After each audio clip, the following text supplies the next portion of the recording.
Boat నెక్కగలవా పోనరహరి తెడ్డు వేయగలవా? పూర్తి వివరాలకు చదవండి రేపటి సాక్షి దినపత్రిక. ఢిల్లీ లిక్కర్ కేసులో ఎమ్మెల్సీ కవితకు భారీ ఊరట దక్కింది. ఆమెకు బెయిల్ మంజూరు చేసింది సుప్రీంకోర్టు. ఈడీ సిబిఐ కేసులో బెయిల్ ఇచ్చింది సుప్రీం ధర్మాసనం. దీంతో 153 రోజుల తర్వాత జైలు నుంచి బయటకు రానున్నారు కవిత. బెయిల్ పిటిషన్పై సుప్రీంకోర్టులో వాడి వేడి వాదనలు జరిగాయి. కవితకు బెయిల్ ఇవ్వొద్దని బలంగా వాదనలు వినిపించారు ఈడీ, సిబిఐ తరపు న్యాయవాదులు. లిక్కర్ కేసుకు సంబంధించి ఆర్థిక లావాదేవీల్లో ఆమె కీలక పాత్ర ఉందని, ఆధారాలు ధ్వంసం చేశారని వాదించారు. అటు కవిత తరపున ప్రముఖ న్యాయవాది ముకుల్ రోహిత్గి ధీటుగా వాదనలు వినిపించారు. సిసోడియాకు ఇచ్చినట్టే కవితకు బెయిల్ ఇవ్వాలని కోరారు. ఇరుపక్షాల వాదనలు విన్న సుప్రీంకోర్టు కవితకు బెయిల్ మంజూరు చేస్తూ తీర్పు వెలువరించింది. ఇవాళ సాయంత్రం కవిత జైలు నుంచి విడుదలయ్యే అవకాశం ఉంది. బీఆర్ఎస్ ఎమ్మెల్సీ కవితకు బెయిల్ రావడంపై ఆ పార్టీ నేతలు హర్షం వ్యక్తం చేశారు. అన్యాయంగా ఆమెను కేసులో ఇరికించారని ఎంపీ వద్దిరాజు రవిచంద్ర ఆరోపించారు. కవితపై వచ్చిన ఆరోపణలపై ఎలాంటి ఆధారాలు లేవన్నారు వద్దిరాజు రవిచంద్ర. ఇదే అంశానికి సంబంధించి తాజా అప్డేట్స్ మా ప్రతినిధి వెంకటేష్ అందిస్తారు. వెంకటేష్, ఢిల్లీ లిక్కర్ కేసులో 5 నెలల తర్వాత బీఆర్ఎస్ ఎమ్మెల్సీ కవితకు సర్వోన్నత న్యాయస్థానం బెయిల్ మంజూరు చేసింది. ఇక ఎంతమాత్రం ఆమె జైల్లో ఉండాల్సినటువంటి అవసరం లేదని సుప్రీంకోర్టు పేర్కొంది. ప్రధానంగా 3 అంశాల ఆధారంగా ఈరోజు సుప్రీంకోర్టు కవితకు బెయిల్ మంజూరు చేసింది. మొదటిది, ఈ కేసులో ఇన్వెస్టిగేషన్ కంప్లీట్ అయిందని ఇప్పటికే దర్యాప్తు సంస్థలు కోర్టు ముందు వెల్లడించాయి. సో ఆ నేపథ్యంలో దర్యాప్తు పూర్తయింది కాబట్టి ఇంకా కవిత జైల్లో ఉండాల్సినటువంటి అవసరం లేదని సుప్రీంకోర్టు కంక్లూజన్కి వచ్చింది. ఇక రెండవ ప్రధానమైనటువంటి అంశం, ఈ కేసులో దాదాపు 493 మంది సాక్షులు ఉన్నారు. అలాగే ఈ కేసులో 50,000కు పైచీలకు డాక్యుమెంట్స్ ఉన్నాయి. సో వీటన్నిటికి సంబంధించినటువంటి సాక్షుల విచారణ, డాక్యుమెంట్స్ పరిశీలన అనేది ఇప్పట్లో పూర్తయ్యేటువంటి అంశం కాదు. ట్రయల్ ఇప్పట్లో పూర్తి కాదు కాబట్టి ఈ రెండవ అంశంగా దీన్ని పరిగణించింది. ఇక మూడవ ప్రధాన అంశం, కవిత మహిళ అయినటువంటి నేపథ్యంలో పిఎంఎల్ఏ సెక్షన్ 45 కింద ఆమెకు బెయిల్ తీసుకునేందుకు అర్హత ఉంది కాబట్టి ఈ అంశాన్ని కూడా సుప్రీంకోర్టు పరిగణలోకి తీసుకుంది. సో మహిళ అయినంత మాత్రాన ఆమె దుర్బల మహిళ కాదు, ఆమె ఒక ఎమ్మెల్సీ అని గతంలో ఢిల్లీ హైకోర్టు వ్యాఖ్యానించినటువంటి విషయాన్ని ఈరోజు సుప్రీంకోర్టు తప్పుపట్టింది.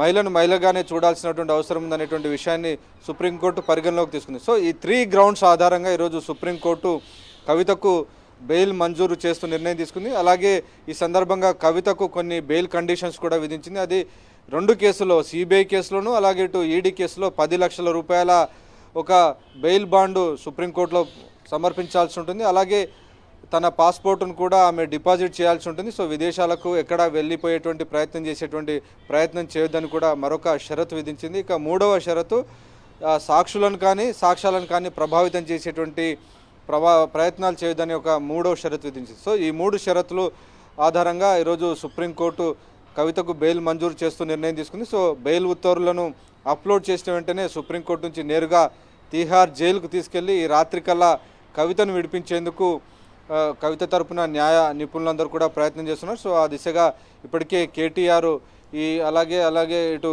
హరీష్ రావు కూడా, వీరితో పాటు బీఆర్ఎస్ నాయకులందరూ కూడా ఢిల్లీలో ఉన్నారు. వారందరూ కూడా ఈ మొత్తం వ్యవహారాలన్నిటిని కూడా పర్యవేక్షిస్తున్నారు. కవితకు 5 నెలల తర్వాత బెయిల్ రావడం పైన కేటీఆర్ సంతోషం వ్యక్తం చేస్తూ తన పార్టీ నాయకులందరినీ కూడా హత్తుకొని వారితో తన యొక్క సంతోషాన్ని వ్యక్తం చేసేటువంటి ప్రయత్నం చేశారు. సో మొత్తానికి ఈరోజు కవితకు బెయిల్ రావడాన్ని బీఆర్ఎస్ నేతలంతా కూడా స్వాగతిస్తున్నారు.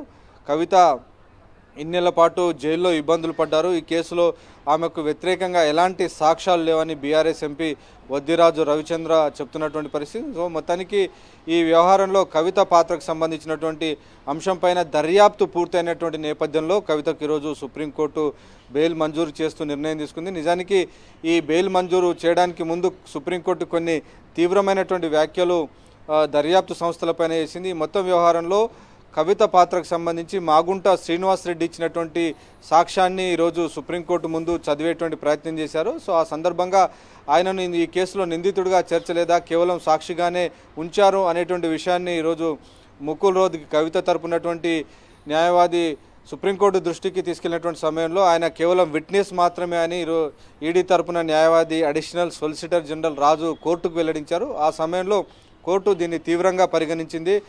ఈడీ కానీ సిబిఐ కానీ తమ ఇష్టానుసారంగా దర్యాప్తు చేస్తుంది, ఒక సెలెక్టివ్గా చేస్తుంది. కొద్దిమందిని సాక్షులుగా, మరికొద్ది మందిని నిందితులుగా చేరుస్తుంది. తనకు నచ్చిన వాళ్ళని సాక్షులుగా చేర్చి మిగిలినటువంటి వారిని నిందితులుగా చేర్చడాన్ని ఇది ఇంపార్షియాలిటీ కాదు, ఇది ఇది పక్షపాతం కాదా అనేటువంటి ఒక విషయాన్ని సుప్రీంకోర్టు ప్రశ్నించింది. అలాగే మొత్తం దర్యాప్తు అంతా కూడా ఫెయిర్నెస్గా జరుగుతుందా, దర్యాప్తు అంతా కూడా పారదర్శకంగా జరుగుతుందా అనేటువంటి ఒక అనుమానం కూడా సుప్రీంకోర్టు వ్యక్తం చేసింది.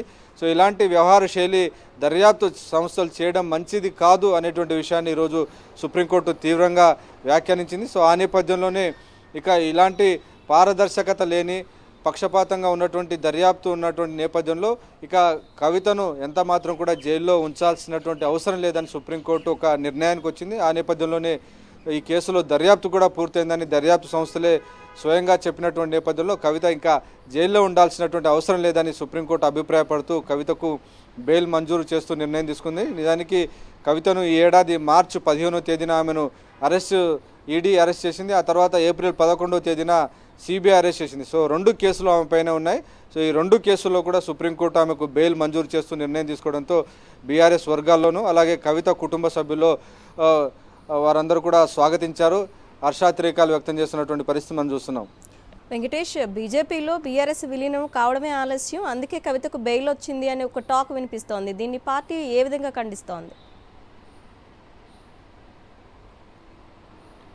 అంటే ఈ అంశం పైన రాజకీయ మాటల యుద్ధం అయితే కొనసాగుతుంది. గతంలోనే వారం 10 రోజుల కిందటే సీఎం రేవంత్ రెడ్డి కూడా ఈ అంశాన్ని ప్రస్తావించినటువంటి పరిస్థితి చూసాం. సో 2 పార్టీల మధ్య చర్చలు జరిగాయి. బెయిల్కు ప్రతిఫలంగా వారికి మంత్రి పదవులు ఇస్తారు ప్రభుత్వంలో అని రకరకాల కేసీఆర్కు గవర్నర్ పదవి ఇస్తారని సీఎం రేవంత్ రెడ్డి వ్యాఖ్యానించినటువంటి పరిస్థితి మనం చూసాం. సో రాజకీయంగా మాటల యుద్ధం ఏదైనప్పటికీ కోర్టుకు రాజకీయాలకు మనం ముడిపెట్టడం అనేది సరైనటువంటి విషయం కాదు.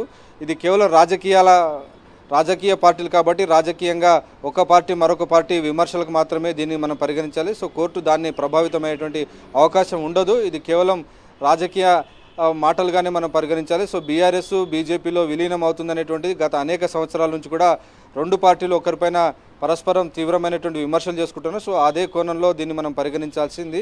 కానీ దానికి ముడిపెట్టడం అనేది ఈ విషయంలో సరైనటువంటి వ్యవహారం కాదు. సో మొత్తానికైతే ఈ రాజకీయ యుద్ధం అయితే ఇటు 3 పార్టీల మధ్య కొనసాగుతుంది.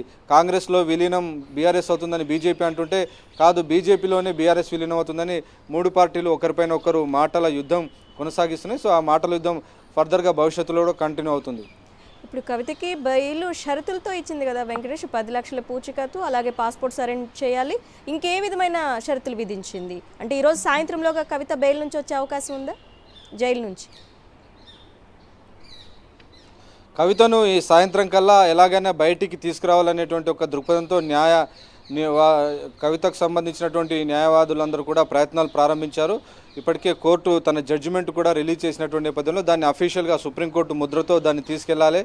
తీసుకెళ్లి తిహార్ జైల్లో జైలు సూపరింటెండెంట్కి అందజేయాలి. ఆయన వాటన్నిటిని పరిశీలించిన తర్వాత కవిత విడుదలకు సంబంధించినటువంటి ప్రాసెస్ అప్పుడు మొదలు పెడతారు. కాబట్టి ఇదంతా కూడా జరిగేందుకు కొంత పేపర్ వర్క్ జరగాలి, కొంత ప్రొసీజర్స్ అన్నీ ఉంటాయి. ఆ ప్రొసీజర్స్ అన్నీ పూర్తయ్యేందుకు బహుశా రాత్రి కూడా పట్టేటువంటి అవకాశం ఉంది. రాత్రి 7-8 కల్లా కవిత బయటకు వస్తుందని బీఆర్ఎస్ వర్గాలు అభిప్రాయపడుతున్నాయి. సో ఒకవేళ ఏదైనా అవాంతరాల వల్ల ఈరోజు రాత్రి కల్లా ఆమె బయటకు రాకపోతే రేపు ఉదయం కల్లా ఆమెను బయటకు తీసుకొచ్చేటువంటి అవకాశం ఉంది.